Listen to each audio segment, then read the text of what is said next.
Hi viewers, this is Hamad Hasan और हम screenplay writing की क्लासेस को व्यूअर्स देख रहे हैं, इसे पढ़ रहे हैं और इम्पॉर्टेंट जंक्शन पे हैं।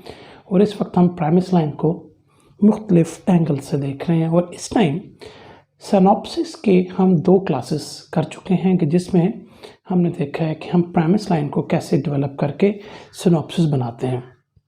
हमने यही कंक्लूड किया था कि प्राइमस लाइन को जब हम एक्सपैंड करते हैं व्यूअर्स तो वो हमारा सिनॉप्सिस बनता है।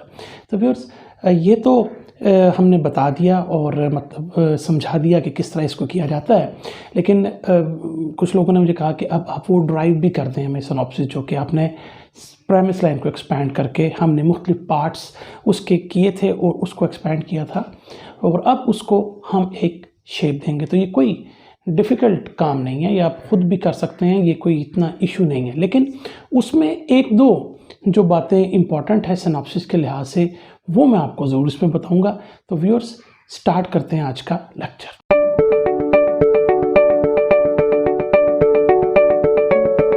तो व्यूअर्स ये जो हम सिनॉप्सिस ड्राइव करने जा रहे हैं ये बेसिकली शॉर्ट सिनॉप्सिस है और लेकिन ये काफ़ी होता है अगर आपने इसको अपने डायरेक्टर या प्रोड्यूसर को भेजना है। वो आइडिया जो कि या तो आपने स्क्रीन प्ले में डेवलप कर लिया या अभी आप डेवलप करना चाह रहे हैं लेकिन आपने उसका जो है एक आउटलाइन कर लिया है, तो वो आप सिनॉप्सिस जो है उसको भेज रहे हैं। तो ये काफ़ी होता है, लेकिन डिटेल्ड सिनॉप्सिस भी और एक डिफरेंट चीज़ है और उसमें हम बहुत मतलब जो है डिटेल्ड फॉर्म में अपनी स्टोरी की आउटलाइन करते हैं। तो वो ये आज हमारी क्लास का जो है वो एम नहीं है। आज हमने जो पिछले 2 लेक्चर में जो हमने पढ़ा था उसी को ही हम आगे ड्राइव करेंगे ताकि आपको समझ में आ सके कि क्या होना चाहिए। तो सबसे पहले व्यूअर्स जब आप अपना सिनॉप्सिस लिखेंगे तो आप मिडल ऑफ द पेज में आप अपने फिल्म का वर्किंग टाइटल लिखेंगे। क्योंकि वर्किंग टाइटल इसलिए मैं कह रहा हूँ कि ये टाइटल जो है बाद में चेंज हो सकता है, आप ख़ुद भी चेंज कर सकते हैं या जब फिल्म प्रोडक्शन के लिए जाए तो समटाइम प्रोड्यूसर या डायरेक्टर जो हैं उसका नाम बदलते हैं। तो इसको बहरहाल हम एक वर्किंग टाइटल ज़रूर कहते हैं। तो वो सपोज़ आपने लिख लेना है और उसके बाद आपने नीचे अपना नाम जो है लिख सकते हैं, ना भी लिखें कोई बात नहीं, वो आपके कवर पेज पर आ जाएगा। लेकिन ये वो पेज है जिस पर अब आपने सिनॉप्सिस को लिखना। तो सबसे पहले ऊपर आप लॉग लाइन लिखेंगे। तो व्यूअर्स अब पहला कंपोनेंट जो लिखेंगे वो होगा आपका लॉग लाइन। तो हमने जिस फिल्म का अभी तक 2 जिक्र किया है अपने लेक्चर्स में उसी का हम लॉग लाइन बनाते हैं। तो इस केस में 1960s Irish heavy weight contender. तो अब आयरिश भी जिक्र कर लिया चूँकि इसका मतलब है कि ये किसी ख़ास एथनिक बैकग्राउंड से है या ख़ास मुल्क से है या ख़ास कंट्री से है। तो अगर वो आपके आइडिया में इम्पोर्टेंस रखता है, अगर नहीं रखता तो उसका आपने जिक्र नहीं करता। तो इस केस में चूँकि ये रखता है और आयरिश का जिक्र करना, लेकिन आमतौर पे जब हम फाइट की फिल्म या ऐसी फिल्म को करते हैं तो अच्छा होता है कि आप जिक्र कर दें कि सपोज़ 1960s इंडियन या मतलब अगर इंडियन में भी अगर आप किसी ख़ास शहर का जिक्र करना चाहें, जिस तरह दिल्ली का है अगर या कोलकाता का है या अगर पाकिस्तान से लाहौर का या कराची का है, कहीं का भी है, तो अगर आप उसका जिक्र कर दें तो वो थोड़ा सा सिनेरियो जो है प्रोड्यूसर या डायरेक्टर को समझ में आती है।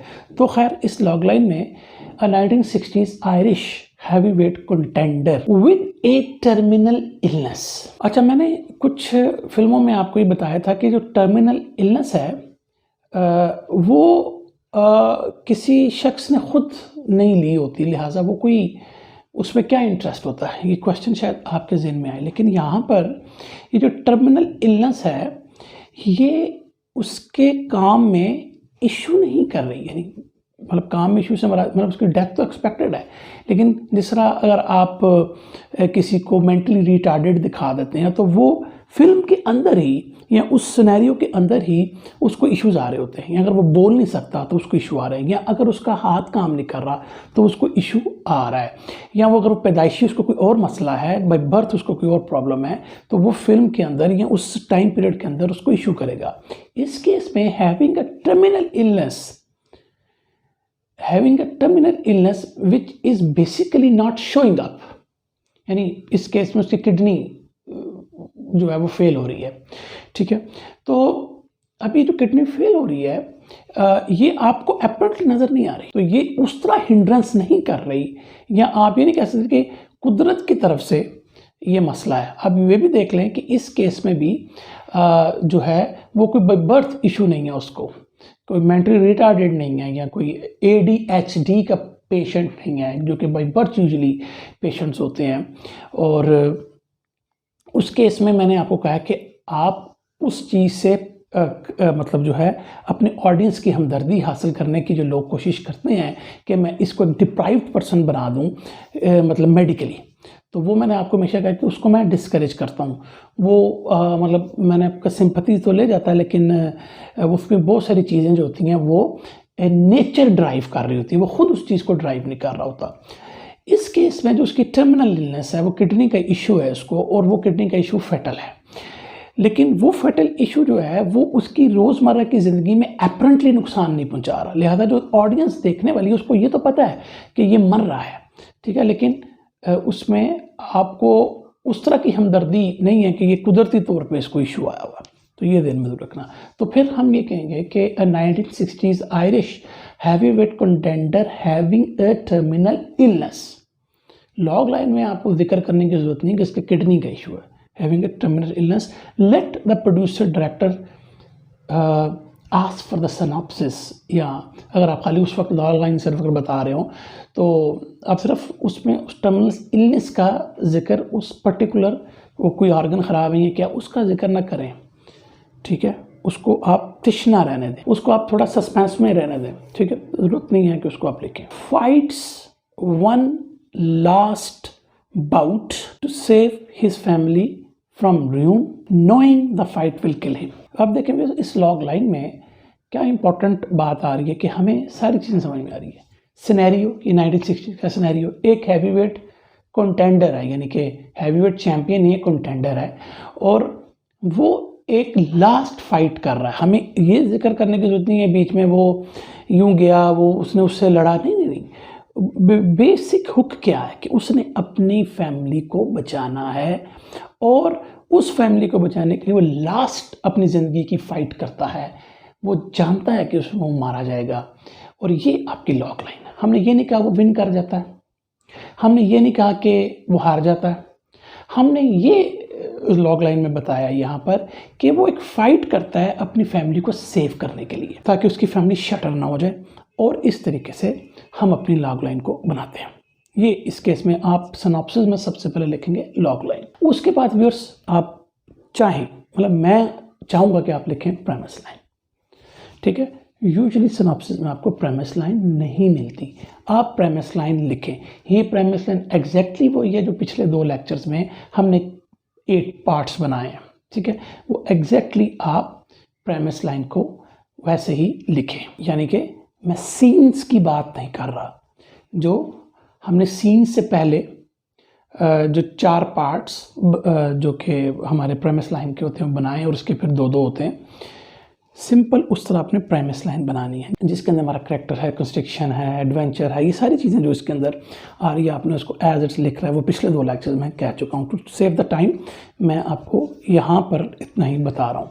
उसके बाद आप फिर हेडिंग दे सिनॉप्सिस की। सिनॉप्सिस में अभी हम काम तो वही करेंगे जो हमने सिनॉप्सिस जो कि हमने पिछले 2 लेक्चर्स में पढ़ा, और हमने कहा उसको हम एक्सपैंड करेंगे। वो जो सीन्स हमने बनाए हैं वो एक्सपेंशन है बेसिकली, या वो जो क्वेश्चंस हमने रेज किए थे कि मिड पॉइंट स्टेक क्या होगा, वो सारे आपके सिनॉप्सिस में आ रहे हैं। लेकिन सिनॉप्सिस को सम टाइम आप थोड़ा सा लाइवली करने के लिए, ख़ासतौर पे इस केस में हो सकता है कि आपको एक अद बड़ा इंपॉर्टेंट सीन जो है वो लिख सकते हैं, नॉट मोर देन दैट, ठीक है ना। तो इस केस में भी आप लिख सकते हैं। और जब फिल्म बेसिकली शुरू होती है, ओपनिंग सीन है, तो उसके अंदर एक एंशिएंट एरिना दिखाई, जिस तरह आपको याद है ना वो स्पार्टस वगैरह में, वो जो पुराने रोमन एम्पायर में वो जो फाइट होती थी, वो मतलब जिस्म उनके नंगे होते थे, सिर्फ उन्होंने ये जो है निकर्स टाइप पहनी होती थी, और वो मतलब वो फाइट कर रहे होते थे, ब्लडी फाइट होती थी, उसका मकसद होता था कि दूसरे को मार दें, तो उससे वो ओपनिंग की जाती है।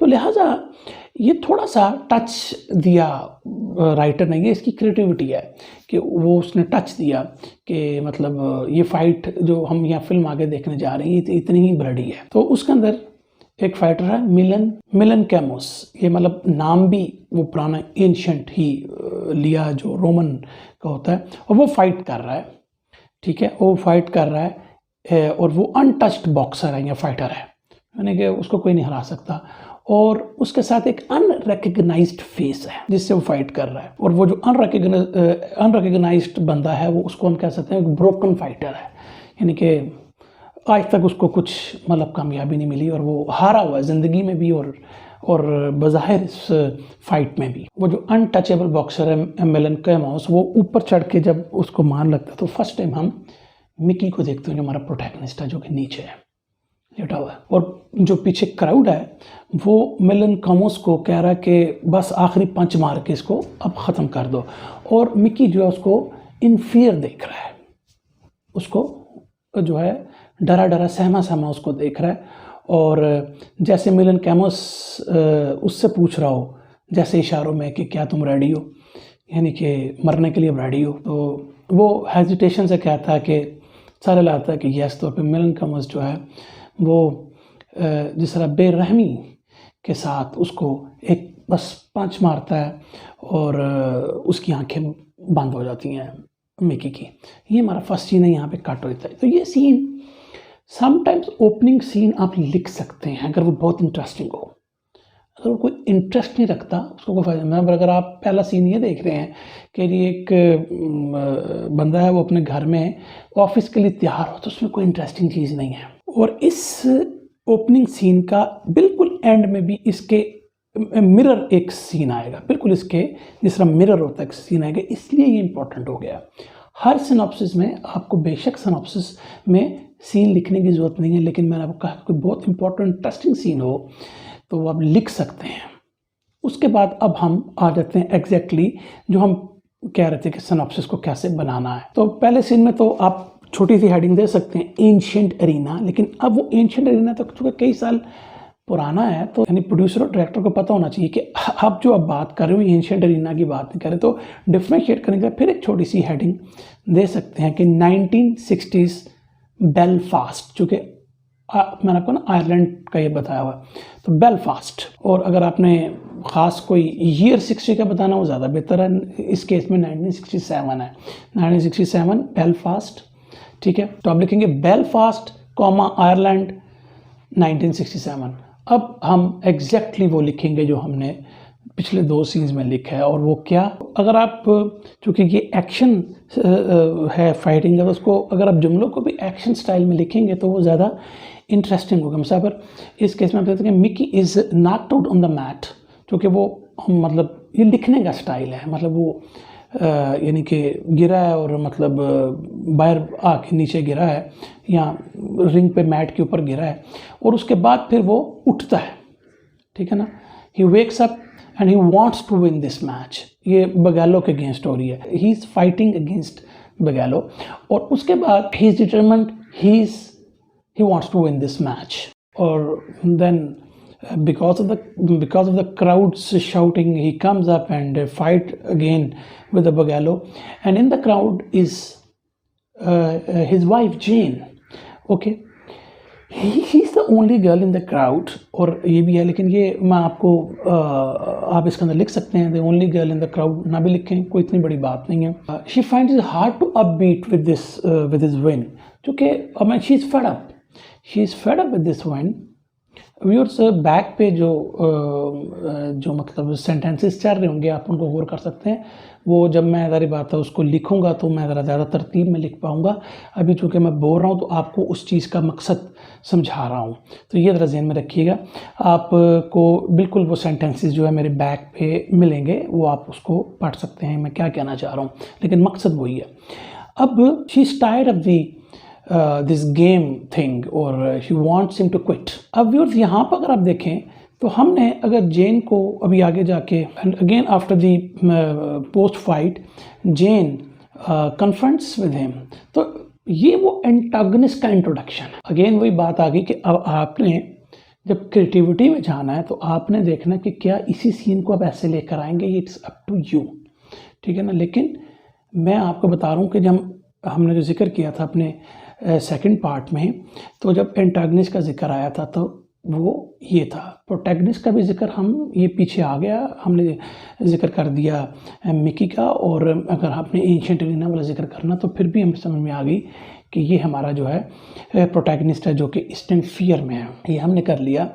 उसके बाद और फिर during this post party she reminds him of the deal, जो कि वो 10 ईयर्स वाली डील थी कि अगर वो 10 ईयर्स में कोई टाइटल नहीं ले सकेगा तो he will going to quit, और वो उसको रिमाइंड करवाती है। तो यहाँ से हमें उनके बारे में ये भी पता लगना शुरू होता है कि the relationship is not in a good position. ये उन्हीं पार्ट्स को मैं कर रहा हूँ, मैं कोई नई चीज़ नहीं कर रहा, ये पिछले 2 लेक्चर्स में हम जिक्र कर चुके हैं, लिहाजा कोई परेशानी वाली बात नहीं, सिर्फ आप उसको एडजस्ट कर रहे हैं, उन्हीं जुमलों को आप एडजस्ट कर रहे हैं, उन्हीं सेंटेंसेस को आप एडजस्ट कर रहे हैं। Because the 10 years are now gone, so she reminds him and that the 10 years are over and now he has to quit and he has to live a normal life with her and with their son।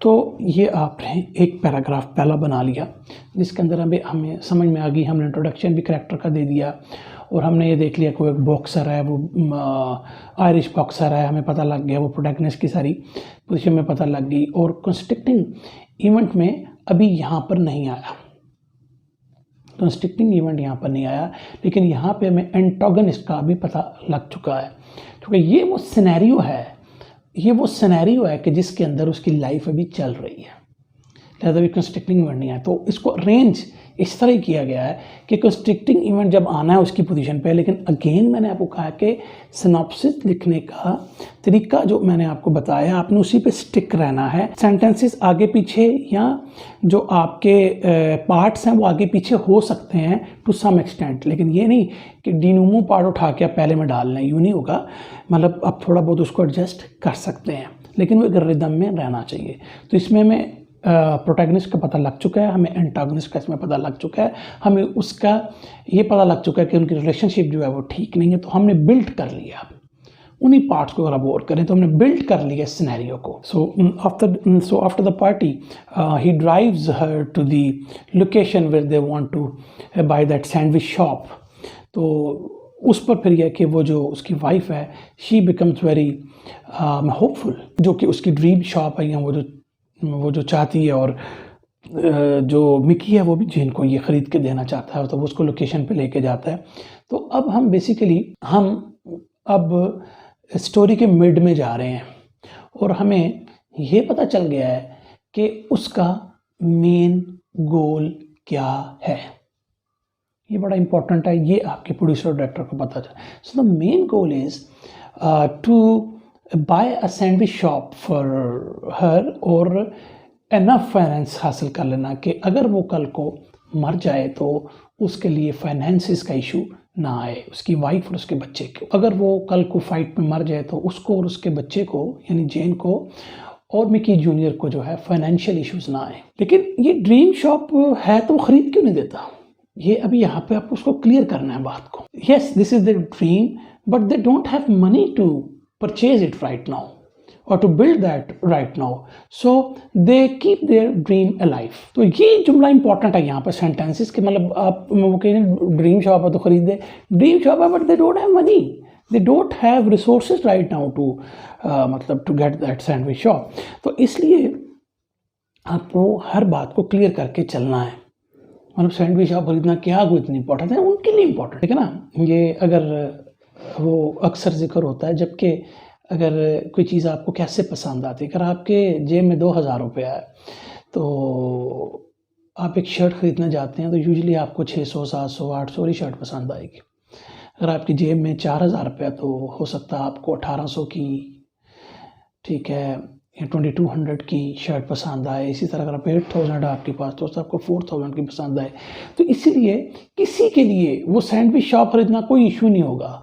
कोई बहुत resourceful हो गया sandwich shop में तो मैं भी ले देता हूँ, नहीं, इनके पास नहीं है। इनकी दुनिया में वो एक ड्रीम है, इनकी लाइफ में वो एक ड्रीम है, और वो ड्रीम है इसलिए कि उन्होंने वो अभी हासिल करना है, और उनके पास कोई रिसोर्स नहीं है। तो ये हमारा मेन गोल सेट हो गया। ये बड़ा इंपॉर्टेंट है, ये आपने बताना है अपने सिनॉप्सिस में, ताकि प्रोड्यूसर डायरेक्टर को पता हो कि असल में कहानी क्या है। फाइट तो वो कर रहा है, वो तुम्हें पता, वो फाइटर है, बॉक्सर है, उसकी बीवी उसकी एंटागनिस्ट है, ये उनकी डील थी 10 सालों की, 10 साल गुजर चुके हैं, वो ये मैं सारा सिनेरियो समझ में आ गया। लेकिन अब मसला तो फिर करेंगे कि उसको सैंडविच शॉप लेके देनी है, सैंडविच शॉप लेके देनी है, और उसके लिए वो बोलेगा झूठ। और वो तो जुमला आप कह सकते हैं कि बिकॉज ऑफ दिस ड्रीम और he has kept that dream life, basically वो जेन की तवज्जो हटा रहा है। किससे? उसके फाइट एम्बिशन से। ये फाइट एम्बिशन, अब इसका मतलब ये हुआ कि वो अपनी फाइट एम्बिशन जो है ना, उसको 10 सालों के बाद भी नहीं छोड़ा। 10 साल तक तो जेन ने छूट दी रखी कि भाई तुमने जो करना करो, लेकिन ये 10 साल का एग्रीमेंट है, मैं फ़ाइट को पसंद नहीं करती, जो कि ये तुम्हें मार देगी, ये तुम्हें ख़त्म कर देगी। तो वो दिल से तो उसको चाहती है, लेकिन अब जो सर्कमस्टांसेस बनने जा रहे हैं वो मैं समझ में आ रही है कि वो उसके अगेंस्ट भी हो सकती है, इसलिए वो उसकी एंटागनिस्ट है। सिर्फ ये नहीं, अगर आप किसी को दिल से चाहते हैं लेकिन आप उसकी मुख्तलिफ इवेंट्स में उसके अगेंस्ट बात करते हैं, तो वो भी आपका एंटागनिस्ट, क्योंकि मेन मसला तो उसको अपनी बीवी से है। अगर वो सैंडविच शॉप वाला मसला ही ना हो, अगर वो उसको फाइट अच्छी लगती हो, तो कोई एंटागनिस्ट नहीं रहेगी। इसका मतलब है कि सबसे इम्पोर्टेंट वो एंटागनिस्ट है, और सबसे ज़्यादा प्यार उसी से करता है, और वो दुश्मन भी है उसकी। मैंने आपको पहले कहा था कि एंटागनिस्ट जो होते हैं उनकी जो होते हैं, वो ज़रूरी नहीं कि आपके जहन में एंटागनिस्ट वो अमरीश पुरी जहन में आए, ये न कभी जहन में रखें, ठीक है ना। यूँ नहीं होता। एंटागनिस्ट का मतलब है जो आपको डिफ़िकल्टियाँ, हर्डल्स पेश कर रहा है, वो आपका एंटागनिस्ट है। So he doesn't discourage her dreaming, in fact he insist to expect a miracle. तो उसने बेसिकली उसके ड्रीम को अलाइव रखा है, चूँकि उसके जहन में है कि मैं कुछ कर दूंगा। मतलब राइट नाउ वो एक ड्रीम ही है, और राइट नाउ वो उसको एक एक्सपेक्ट ही कर सकता है। अब उसके लिए वो क्या करेगा? So Mickey visits the doctor, और यहाँ पे he pees in the cup, और now the doctor tells him after examining his urine that he has a few months to live if he fights, and he has to live even more months if he stops fight. तो यहाँ पर terminal illness, ये वो scene है कि जिसमें हमें basically अब उसके मॉरल ब्लाइंड स्पॉट का पता चलेगा। तो अब चूँकि मिकी को पता चलेगा कि ये जो है, अगर if anybody knows about his terminal illness, no one will going to fight with him. तो इसका मतलब है अगर उसको फाइट ही नहीं करेगा, तो उसको पैसे नहीं आएंगे, तो वो ड्रीम शार्प भी नहीं करेगा, वो सारा उसका शैटर हो जाएगा, उसका एम्बिशन है फाइट करेगा, तो वो फिर वो ट्रुथ को हाइड करेगा। So he hides the truth from everyone including Jane his wife and his manager Ben. तो ये अब यहाँ पर वो बात आपने अपने प्रोड्यूसर को बता दी कि बेसिकली उसका ये मॉरल ब्लाइंड स्पॉट आ रहा है। लेकिन यहाँ पर एक जुमला इंपॉर्टेंट है जिसका जिक्र मैं आपको एक्ट्स में ज़्यादा अच्छे तरीके से बताऊंगा। So Ben is not sure whether he is going to fight और गिव अप। यहाँ पे वो थोड़ा डिसीजन जो है वो नहीं कर पा रहा कि उसको यहाँ पर एक्चुअली वो डिसीजन नहीं कर पा रहा कि वो फाइट करें या ये छोड़ दे सारा कुछ। तो अब वो कंस्ट्रक्टिंग इवेंट आएगा व्हेन अब एकदम ना उसकी नॉर्मल लाइफ आपको समझ में आ गई क्या है। वाइफ जो है वो बता चुकी है कि वो नहीं फाइट देखना चाहती, वो टाइटल को छोड़ दे, उसके ड्रीम्स हैं और वो टर्मिनल इलनेस में भी है। So when Wilson's manager approaches ban, जो कि अब मिकी का मैनेजर है, तो यहाँ पर वो कंस्ट्रक्टिंग इवेंट आ गया। So when he reaches him about a possible title fight, so all bets are off for the Mickey, यानी कि उसके पास तो शायद कोई चॉइस ही नहीं है। सो he decides to मतलब fight for this chance, to take this chance for a fight, और उसके ज़हन में है कि बस ये अगर मैं जीत गया तो फिर मेरा मामला जो है वो गुड हो जाएगा। तो अब तो because he think this is the last chance, his condition is not good, he's dying, his condition is not good, और लेकिन वो जो ड्रीम और वो जो उसने अपनी फैमिली को सेव करना है, for that sake he decides to fight and also decides to lie this about his job and about his health from his wife and his manager। ये वो डिज़ायर को, जो इसका एक लिंक डिज़ायर है, उसको हासिल करने के लिए definitely they started to meet with some player secretly कि हम कैसे इस जो विल्सन है उसको हम कैसे हरा सकते हैं।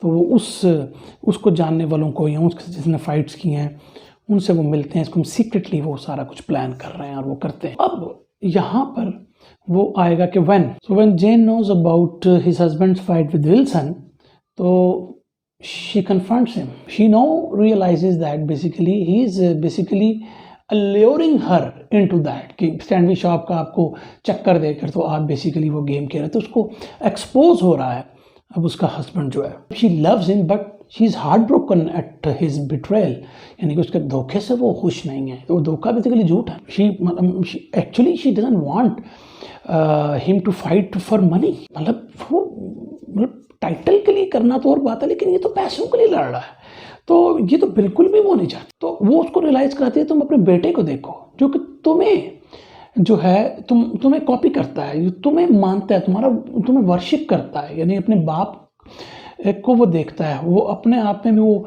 एक बॉक्सर बनता है, तो वो तुम्हें जो है वो फैंटेसाइज करता है, ठीक है ना, तो आइडियलाइज करता है। तो ये एक बात तो उसके ज़हन में, तो ये अब सेंटेंसेस लिख सकते हैं, थोड़ा इमोशनली भी चीज़ों को आप में लेकर चलना है। तो शी किक्स हिम आउट, हम पढ़ा है ना, ये सारे पार्ट्स आप खुद मिलाएं। ही किक्स हिम आउट, क्यों कि उसने सब बिट्रेल किया, उसने अपने बच्चे का ख्याल रखा, उसने उसका ख्याल नहीं रखा, वो पैसों के लिए लड़ रहा है, वो लालची है, वो जो है सेल्फिश है। तो मिकी जो है बेन के साथ फिर वो पहुंच जाते हैं फाइट के लिए, और वो ये एक्सपेक्ट कर रहा होता है कि शी विल कम। अभी 1960 है, तो इसमें वो रेडियो में सुनती है, वो मैं बताता हूँ। So as Mickey comes close to the Wilsons fight, तो she starts a flirtatious relationship with Ayres, जो कि एक लोकल कॉप होता है। और सो आयरस की बेसिकली हैज़ टू थिंग्स, मतलब एक तो वो स्टेबल है और दूसरा वो एम्प्लॉयड है। ये दोनों चीज़ें उसके हस्बैंड में नहीं है, and he is also interested.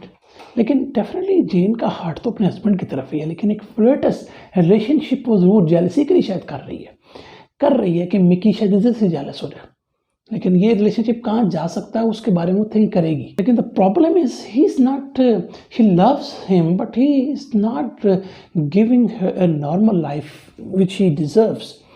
और यहाँ पर ये भी जरूर आपने एक इंपॉर्टेंट सेंटेंस लेना है, she still doesn't know that he is dying, वो भी नहीं पता।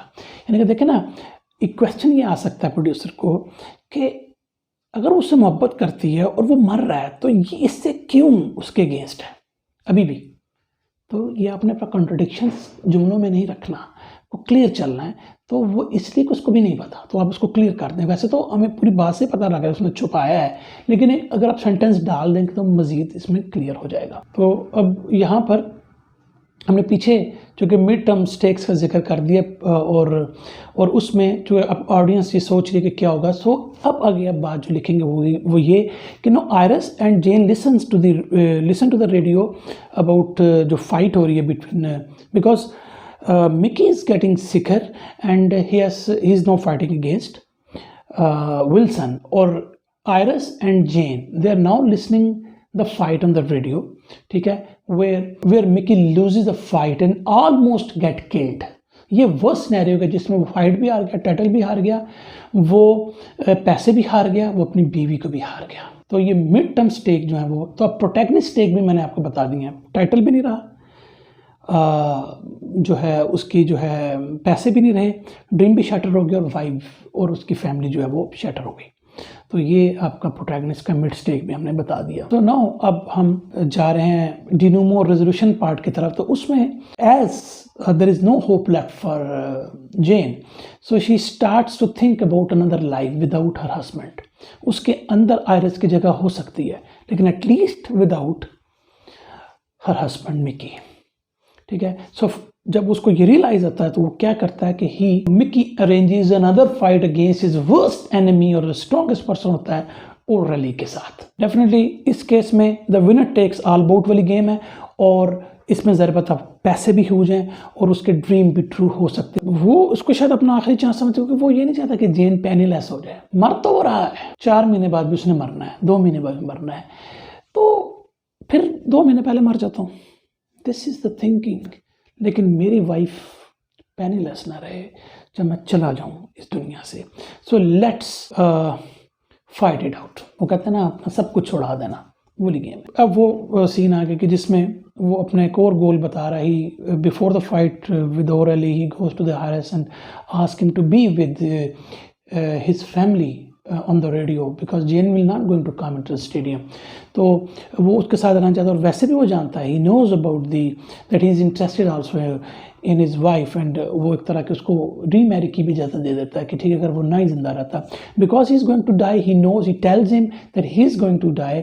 लेकिन जब रेडियो पे तुम ये सुनोगे कि मैं मरूंगा और मेरी फैमिली सुनेगी, तो ज़रूरी नहीं कि ज़रूरी नहीं कि वो शादी के लिए बड़ी कॉप के साथ राज़ी हो रही, शायद उससे भी कोई वर्स्ट एक्शन ना कर दे। तो वो बेसिकली यहाँ भी अपनी फैमिली को केयर कर रहा है। नो जेन लिसन्स ओरलिस fight on the radio with Ayres, और जब वो गिरा होता है नीचे और आखिरी काउंट हो रहा था, वो कहती है just take me to the stadium. फिर वो स्टेडियम आती है where she joins with Mickey on the ring side. तो the moment they share a glance, तो उधर से आयरस को पता लगता है कि वो हमेशा एक सेकंड चांस वाला बंदा ही था। ये कोई वो मतलब एक कॉप है या वो एक सेटल्ड है, तो ज़रूरी नहीं कि जेन उससे मोहब्बत ही उसका करती। शायद वो एक पॉसिबिलिटी की ट्राई कर रहा था। यहाँ होता है कि जेन जो है एक पॉसिबिलिटी ले रही हो कि चलो मोहब्बत नहीं लेकिन अपनी लाइफ को सेटल कर सकूँ, एक चांस हो सकता है।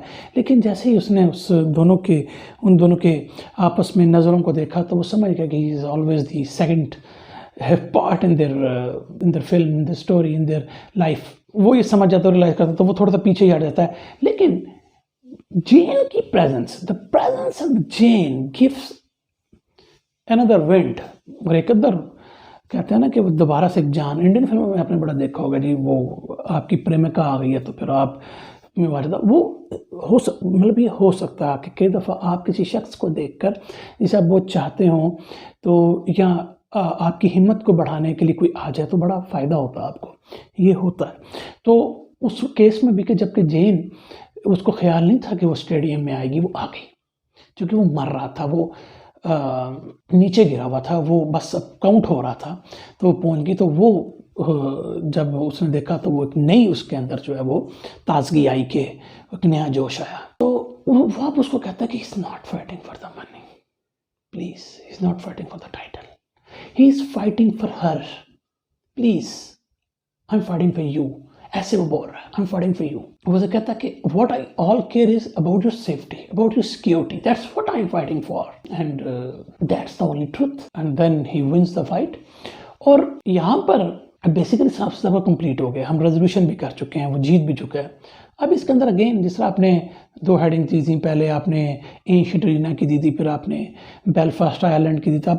आप उसमें वो एक इम्पॉर्टेंट सीन आप डाल सकते हैं, वो स्टोर साइड या स्टोर फ्रंट पे, वो फिर वो क्रिसमस की ईव सकते हैं कि स्टोर फ्रंट क्रिसमस मॉर्निंग 1967 को इस तरह की बना के, और नाउ ही वो उधर जाते हैं, they all stand before that sandwich shop और दे आर हैप्पी, रिबन को काट रहे होते हैं। तो वो उसका ड्रीम है वहाँ पे। ये सीन आप दे सकते हैं, ना भी दें, लेकिन मैं आपको चाहूँगा आप सिनॉप्सिस में इंपॉर्टेंट 2-3 सीन ज़रूर सिनॉप्सिस में डाले जा सकते हैं और डालने भी चाहिए। फिर वो एक सीन आप डाल सकते हैं कि जिसके अंदर आप कह सकते हैं कि वो घर में सिंक में ब्लीड कर रहा है और बैन है और उसकी वाइफ उसको हॉस्पिटल लेकर जाते हैं, वो ब्लीड कर रहा है। ये एक इंपॉर्टेंट सीन है, ये आप लिख सकते। जेन की गोद में पीछे बैक सीट पे बैठा है और he knows is getting to die. अब वो पहला जो सीन में बनाया था उसको एंड वाले सीन में मिलाने के लिए राइटर ने अपनी क्रिएटिविटी यहाँ पे दिखाई है। वो फिर जब विंडो से बाहर देखा है तो उसको धुंधली चीज़ें नजर आनी शुरू हुई। धुंधली बेसिकली अब दो मानी बोले गए यहाँ पर,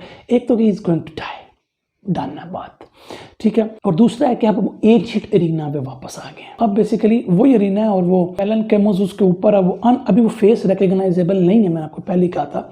तो अब वो मेलन कैमोस जो है वो बेसिकली मिकी बन जाता है दूसरे लफ्ज़ में, और ब्रोकन जो मेलन कैमोस जो होता है वो नीचे चला जाता है। तो वो बजाय उसको के फाइनल ब्लो करने के लिए वो मेलन कैमोस को उठा लेता है। अब वो मेलन कैमोस जो है वो जिसको हम मेलन कैमोस समझ रहे हैं बेसिकली वो मिकी है, और मिकी जो है वो अनरिकग्नाइजेबल फेस, अभी भी अनरिकग्नाइजेबल फेस ही पड़ा है नीचे जो उसके पड़ा है। और वो मेलन कैमोस जो हम समझ रहे थे पहले सीन में, अब वो आखिरी सीन में खुद मिकी है, और वो फाइनल ब्लो करने के लिए जब जाता है तो बेसिकली वो फाइनल ब्लो नहीं करता बल्कि उसको हाथ देके उठा लेता है। तो इस तरह आप कुछ सीन्स लिख सकते हैं और इसी तरह हमारा ये सिनॉप्सिस कंप्लीट होता है। एक 2 लेक्चर्स किए जा सकते हैं डिटेल्ड सिनॉप्सिस पर, उस पर कमेंट्स क्या क्या चैलेंज भी सारा कुछ मैं बता सकता हूँ, लेकिन मेरा ख़्याल में कि वो शायद अब लोगों का इतना इंटरेस्ट ना रहे, और उस पर फिर कभी हम उठा लेंगे, हम देखेंगे कि क्या मुझे रिमार्क्स आते हैं डिटेल्ड सिनॉप्सिस के पॉइंट ऑफ व्यू से, वो देखेंगे तो वो फिर 2 लेक्चर ज़रूर लेगा, तो इसमें हम देखेंगे। नहीं तो फिर हम कोशिश करेंगे कि अपनी क्लासेस एक्ट्स की तरफ लेके जाएं, या उसके दरमियान अगर मुझे कोई और ज़हन में बात आई तो फिर मैं उस लेक्चर को एक्ट से पहले डाल लूँगा, नहीं तो फिर हम एक्ट्स पे चलेंगे। तो ये मुझे आप ज़्यादा से ज़्यादा यूट्यूब पे कमेंट्स करें कि क्या हमें अब करना चाहिए। तो व्यूअर्स, मिलते हैं जल्द एक अगले लेक्चर में। Thank you very much.